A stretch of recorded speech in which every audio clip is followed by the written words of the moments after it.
Hello and welcome to Random Topics with Eric. Sorry, I can't believe I just butchered that, but I've had so many names for this segment that I don't know. But anyway, Random Topics with Eric. I'm your host, Eric. Hi, y'all know me. But today, I want to talk, are dating sites superficial? And why or why not? Dangers of dating sites, and any. I'll try. I'll try not to name any sites on the negative side, but we'll go. I'll touch on dangers. Let's go first with that, and I'm not just using saying the scam part of dating apps. Yes, that's definitely a danger. So don't get me wrong, I'm not downplaying that. But at the same time, so let's go into the scam side of things. So there are people on there that have bad intentions, that want to take advantage of you, use you, whether it's financially or emotionally. Uh, they'll ask for money, which I've sadly experienced this a lot. No, I have never given money to anybody, so not to make anybody think that I've been scammed. But the reason I'm bringing this up is people are out to scam, whether, like I said, financially or emotionally. They'll lead you on, they'll tell you everything you want to hear, but completely the truth being the opposite of whatever they say. Which, I mean, yes, that happens in when you meet somebody face to face too, or through a friend or whatever. But you're more likely to experience that through a dating app, and that's unfortunate because people are going on there because they want to find their their quote unquote soulmate, and you know you don't you can't go on there looking for a soulmate. Obviously, don't wear your heart on your sleeve, but you can't go on there expecting to find somebody. I've had somebody give me the analogy or ask me the question, like, okay, do you, when you walk into your job, do you expect, and this was on another podcast, so I can say this wasn't like a private conversation, but when you walk into work, do you walk into work expecting to find a relationship? No, but my answer to that is that's 100% different, because you're not going into work seeking specifically to find somebody, but a dating app, which that's what it's for, or allegedly that's what it's for.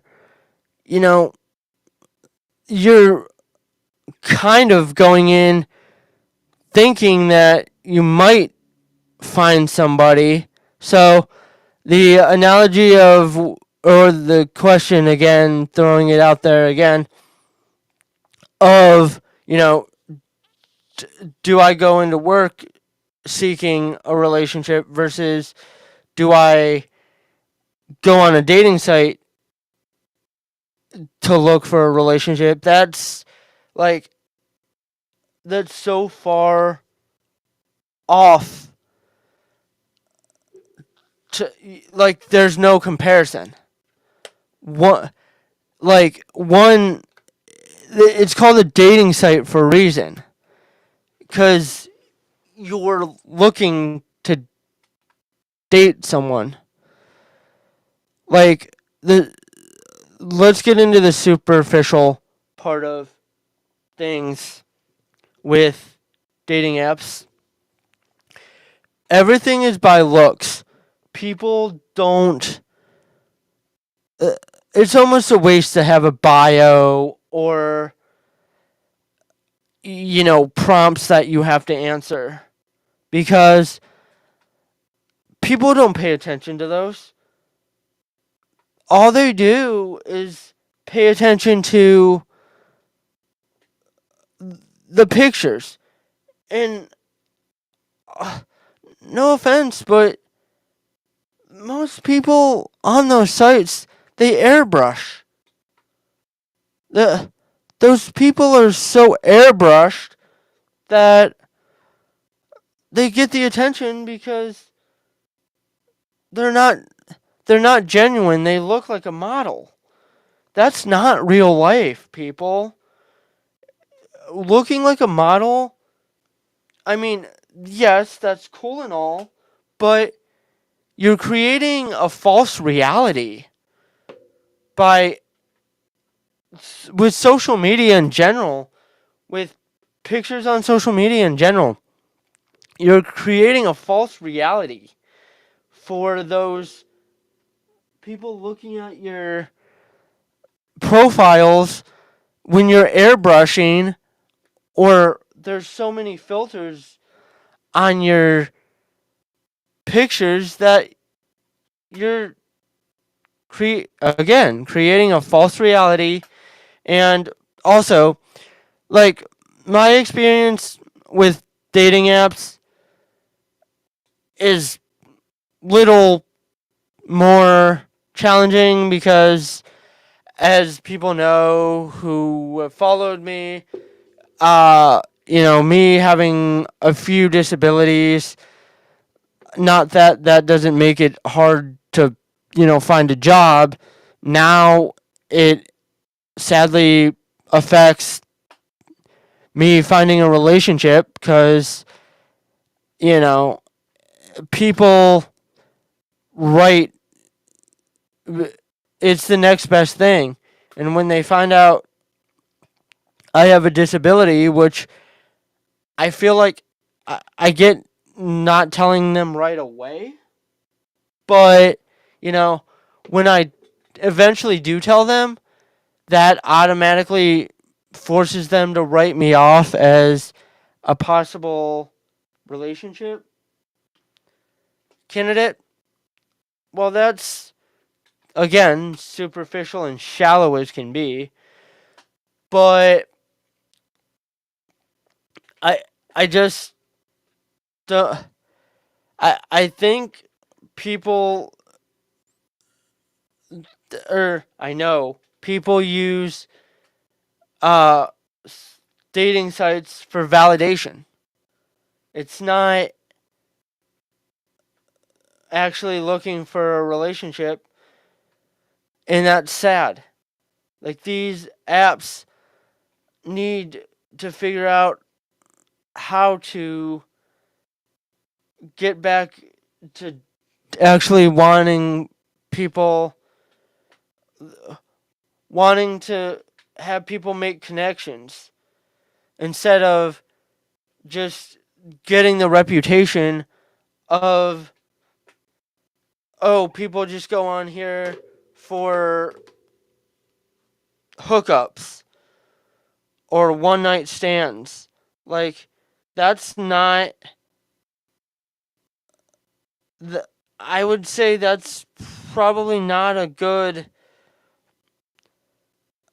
business model. And these apps and sites just don't care. And it's sad because them not caring is leading to society being totally opposite of what it should be, where commitment means nothing. Because nowadays, it doesn't. You know, it's, again, moving on to the next best thing. And then when the next best thing, quote unquote, next best thing comes along, you don't really know what that, or if that doesn't work, you find something else. Or you find out the next best thing when you think you found the next best thing. And it just becomes a toxic pattern that people pick up. And that's not good. Like, dating sites, and to a point, social media, because I know of cases where people just reach out to other people on, like, Instagram, and somehow that's become a popular thing to do now. Not just celebrities, but other, like, Instagram is partially becoming a secondary dating site. But I believe the best dating sites to have, and I never thought I would say this till now, are the ones like Bumble, Hinge, Tinder. And I know this is an unpopular opinion because Tinder has a reputation, and Bumble, for hookups, and that's not what I'm talking about. I'm talking about specifically the ones that have a limit on them. When I say limit, I'm talking like you can only have X amount of swipe right, or like you can have X amount of likes off of this dating app, those 3 apps a day, before you have 12 to 24 hours. Or with Hinge, it just, if you run out, it reboots at 4 a.m. the next day. So, an app like where Facebook Dating, Plenty of Fish, and others, Meet Me, another one. I mean, I'm not trashing them. I'm not getting myself in trouble anyway. But with those sites, you have unlimited opportunities to contact or swipe like someone, and they create them so so you get addicted. And you know, that's another danger, and that was one of the main dangers that I wanted to bring up in this video, is the constant swiping motion gets addicting after a while. And that's why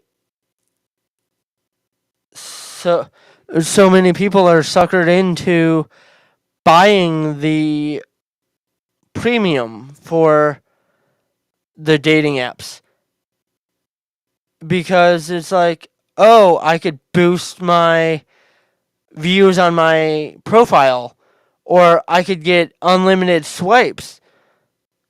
I mean, I know the ones I named for the positive also have that, but like, using the free version might make it a little harder to find matches, but at least you're limiting yourself and getting addicted. Because social media in general, whether it's dating apps or the basics like Facebook, X, Instagram, Threads, Truth Social, and others, you know, all of those you swipe or scroll, and the scrolling motion or swiping motion is known to get people addicted. So, I mean, that's a dangerous social media in general. And that's why, like I said in my last video, I now recently have been putting my phone in airplane mode a lot, especially if I'm at work or something. My phone goes automatically into airplane mode because I don't want the distraction. I need to stay present in the place I'm in at that point. And presence is important for anybody. And social media and even texting nowadays is out of hand. Like, people will text a person who's sitting right next to them or across the room from them. The social skills of the younger generations are so far gone, it's not even funny. Like, dating sites, just using that. People just want to text. I mean, I get there's negatives to video chat and stuff, but you can't make a connection through text. I'm sorry, but there's no connection being made when you're just texting somebody back and forth for 2-3 weeks in itself. If you're not at least willing to do a phone call or video chat, if not actually meet face to face, that's wasting your time and the other person's time. I get not doing it after like 2 days, but if you're talking for a week, there has to be some kind of, you need to know if there's some kind of connection or um connection or like matching interests. And yes, you can talk about that through text, but you can't tell the tone of a text. Unless they're yelling and it's all in capital letters, you cannot tell the tone of a text. And anybody who says they can, they're lying.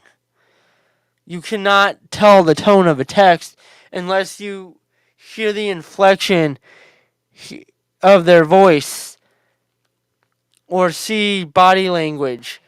It's great to be able to text somebody, but if you don't have the intentions of wanting to actually meet a person and then let it play out after you meet the person, then again, you're taking up someone's time that they could be talking to someone else who actually might want to take that time not only through text but over the phone in some capacity, more than texting, or in person. You know, intentions for a dating site should be almost talked about right away. And again, like I said earlier in the video, you're going on a dating site, which, again, is in the dating site category for a reason. It's not a let's make friends site. It's a dating site. So, again, if you're just going on to make friends, to, find somebody to smoke with or something like that. And I use that because I see that a lot in people's bios. Like, I don't know, go to a smoke shop or something.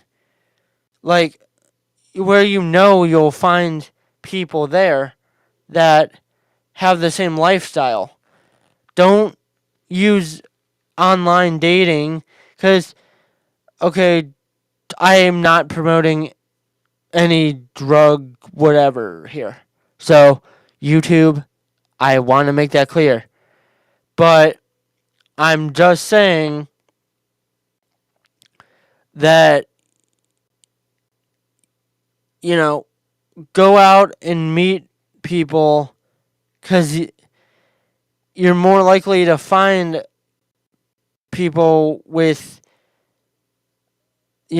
if you go to a smoke shop, you're more likely to find people that have that interest, and also you're less likely to be scammed because, I mean, there's cases all the time people think they're meeting someone for for to smoke marijuana, and it's legal in most states, or at least in Ohio.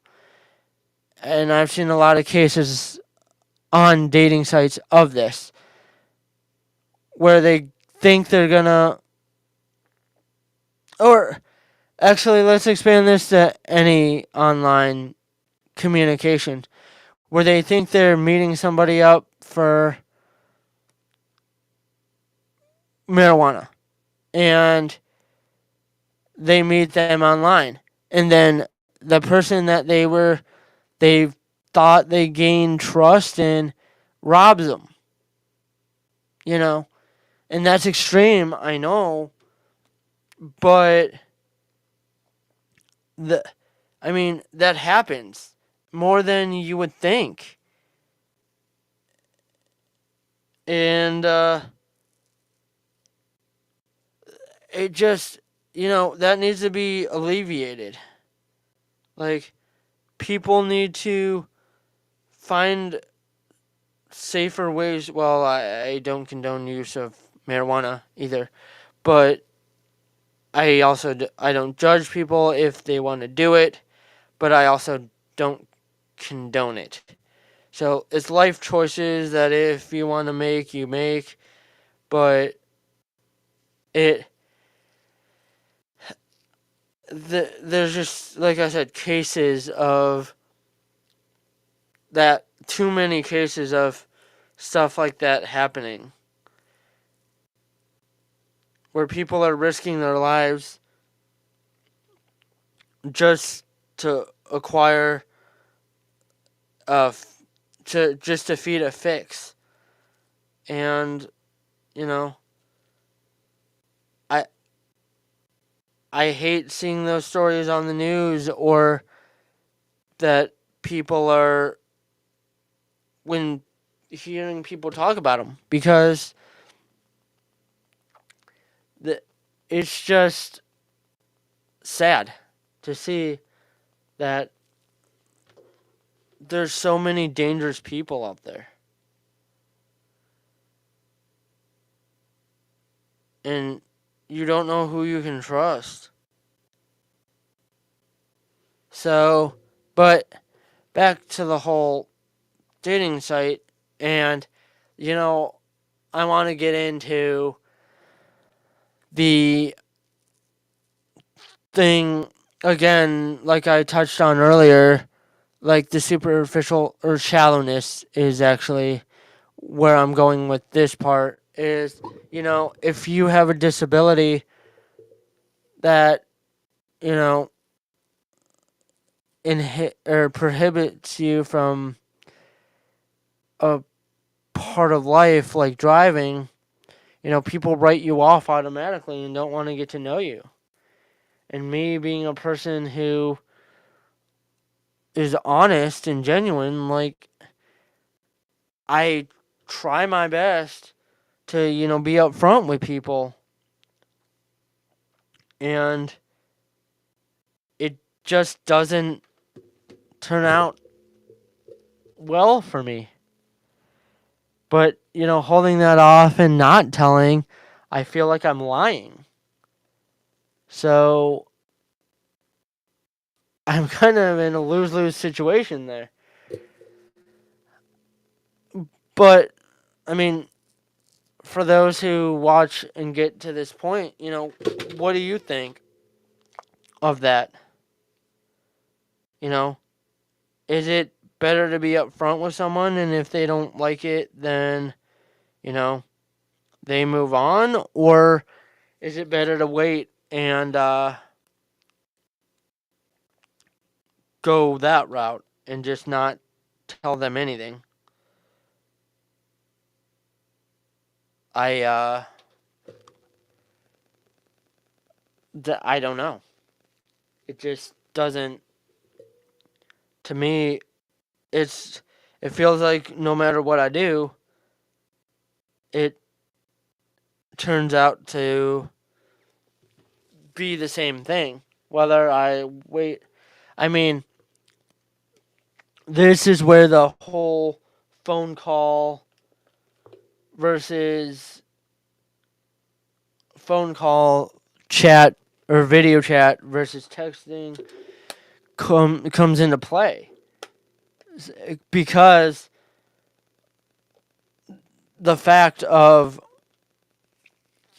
sorry the fact of you're not making the connection, you're not actually getting to know a person in a way to build a connection in some way, shape, or form, where at least talking to someone, you see more of who they are. You can, you don't, just texting someone, you're not going to know if you like them. You don't, because again, you don't know who you're talking to. You don't know if you're actually talking to the person pictured. You don't know if they look totally different. Whether it's, they're a catfish or they're legitimately someone but just using someone else's picture. I mean, there's so many situations of this. Whoops, sorry. I dropped the remote. But there's just so many cases of, people not being who they say they are. And to me, I think the whole video chat thing and phone call will alleviates a little bit of that nerve-wracking level of, is this person who they say they are? You know, I know that seems like trust issues, but I it's not trust. For me, it's not about trust. It's about safety. You know, that should almost be a requirement from some of these sites, that you have to video chat it, like X amount of time passes and you have to video chat, like, I don't know, 5 days to a week, and then you have to video chat with the person to verify who you both are, since these sites can never require you to verify yourself, which is sad, because in my opinion that's the safest way to go about things. But Anyway, I've rambled enough. So, thank you for listening. Hopefully, people watch later, and have a good night.